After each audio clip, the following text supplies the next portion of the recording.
Hello friends माने भाई माने आज बात्या संभावना जुगुरु आमे कलिंगनगर आसलु।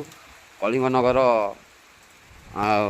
देखु ये हूँ कलिंगनगर ये पहाड़ देखे दे पहाड़ जंगल देखो कौ भाया अंधार कर सका एमती चलती बात्या मेघ पवन घर बाहरी होनी। ये देखो छात उपर आमर केमती वर्षा हो